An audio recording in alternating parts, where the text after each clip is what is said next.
Moikka kaikki! Mulla on nyt viime aikoina ollut taas näkyvillä omassa somessa aika paljon ratsukoita, jotka liikkuu luotiviivan takana. Ja intouduin siitä nyt tekemään teille tällaisen pikaisen videon, missä mä puhun vähän hevosen luurangosta, että mitä siellä tapahtuu ja minkä takia tää luotiviivan takana ratsastaminen ei ole mun mielestä kauhean hyvä idea. Me nähdään tässä nyt hevosen luuranko ja nyt nämä mun piirrokset liittyy nimenomaan tuohon kaulan sisällä menevään kaularankaan ja sitten tuolla selän yläosassa menevään selkärankaan. Ja tässä kuvassa piirroksessa nyt tuo punainen osa on nimenomaan sitä kaularankaa, joka menee siellä kaulan sisällä ja vihreällä sitten selkärankaa. Ja kun me mietitään sitä hevosen kokoamista, eli ihmisille jotenkin sekoittuu ehkä hiukan se, että hevonen on pyöreä kaulastansa ja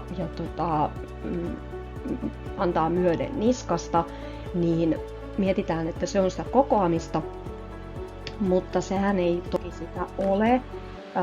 Ja helposti tulee sellainen ajatus, että kun me halutaan, että hevonen kokoaa, niin hevosen peppu pitää saada alas ja takajalat maan alle. Ja kyllä, se on ihan totta. Hevosen tulee muun muassa osata kääntää lantio oikeinpäin, jotta sinne takajaloille saadaan mahdollisimman hyvä kantavuus ja jousto. Mutta ennen sitä, että saadaan peppu alas, hevosen pitää osata nostaa rintakehä ylös.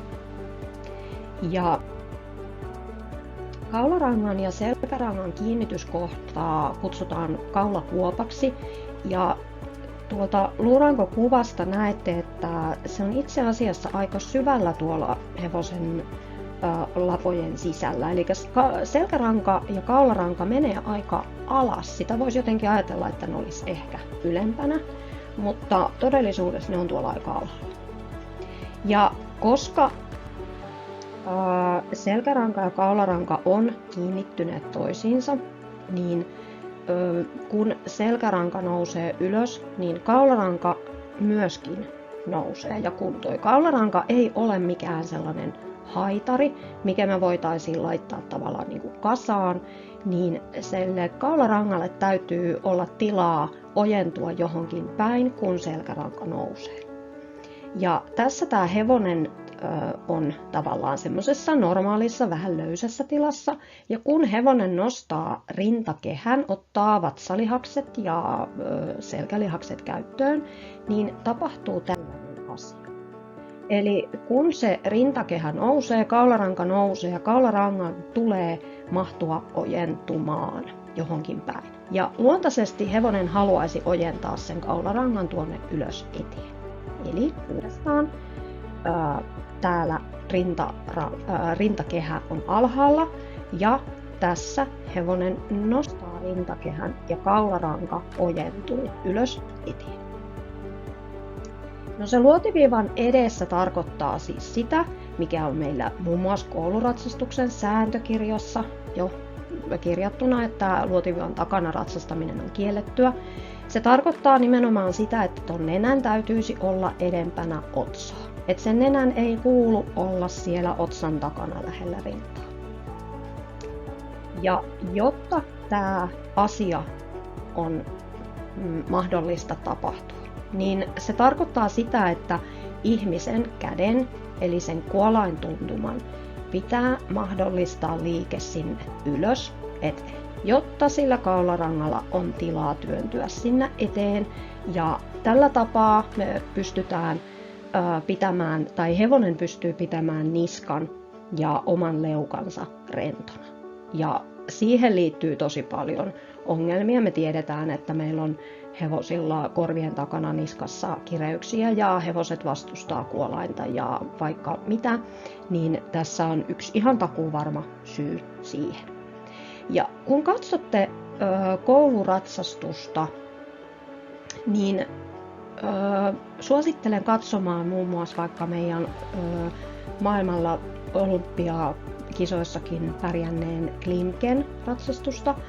jossa te näette, että se ratsastajan käsi liikkuu ylös eteen. Käsi kantaa ja kun hevonen kokoaa, niin käsi myötää eteenpäin. Eli sieltä ihan oikeasti se ratsastaja pystyy kontrolloimaan, tavallaan antamaan merkkejä sille hevoselle sieltä istunnasta, jolloin se käsi vapautuu antamaan tilaa. Ja kun se homma ei ole ihan hanskassa, niin silloin ratsastaja joutuu alkaa tehdä kädellä. Eli mennään vähän niin kuin oikaistaan pikkusen asioita ja sitten me joudutaan ruveta ratsastamaan sillä kädellä. Ja kun me ratsastetaan kädellä, niin se tarkoittaa yleensä sitä, että se käsi miettii asioita taaksepäin. Ja kun kuolain vetää taaksepäin, niin hevosella ei ole oikeastaan mitään muuta mahdollisuutta. Kuten sanomme, kaularankaa me ei saada haitarimaisesti kasaan, joten ainoa paikka, mistä se hevonen voi oikeastaan myödätä, on tuolta niskasta. Ja kun me tehdään mitä tahansa hevosen etupäässä, me vaikutetaan hevosen takapäähän ja päinvastoin. Eli me ei oikeastaan voida tehdä mitään sellaista, että me ei vaikutettaisi niin kuin kokonaisuuteen. Ja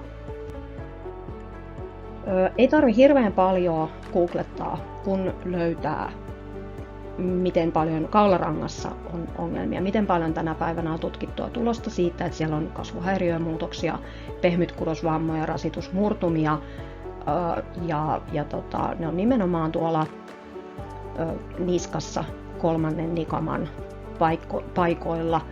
Ja meillä on tosi paljon ongelmia hevosten niskakipuilua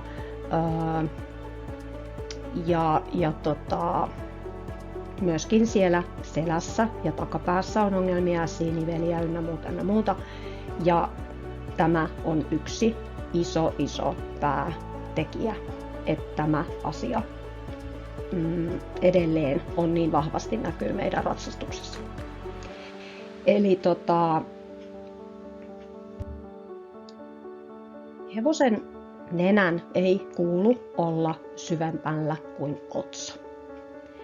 Tämä on sellainen niin monella tapaa tutkittu asia, että mä toivon tosi kovasti, että me lopetettaisiin semmoinen juupas-eipäs keskustelu, vaan hyväksyttäisiin tietyt faktat ja ymmärrettäisiin, että mihin meidän pitää pyrkiä ja miltä oikeasti kootun hevosen tulisi näyttää. Ja tällä videolla mä tavallaan ehkä haluaisin vaan herätellä kysymystä, että millaisen esimerkin just sinä haluat antaa muille hevosharrastajille. Valokuvilla, kuvilla, ylipäänsä sosiaalisella medialla on valtava voima tänä päivänä ja me kaikki voidaan vaikuttaa siihen. Ja tässä olisi yksi ihan äärimmäisen helppo keino jakaa someen sellaisia kuvia, joissa hevonen liikkuu siellä luotiviivan edessä. Siitä tulee tosi nopeasti meille uusi normaali ja sillä me saataisiin paljon hyviä asioita aikaiseksi. Kiitos kun katsoit videon ja tosi kiva jos jaat joko videon tai ainakin keskustelet tästä asiasta ja nimenomaan hyvällä mielellä. Ei niin, että aletaan torumaan ja riitelemään keskenämme, vaan opitaan lisää ja yritetään tehdä oikeaan suuntaan muutoksia. Hirveän paljon kiitos ja oikein kivaa päivää sulle. Mä olen hevoskouluttaja Mia Jurvala ja jos mun jutut rupesi kiinnostamaan, niin lisää asiaa ja muuta löytyy sitten tuolta miajurvala.net. Kuullaan, nähdään, moi moi!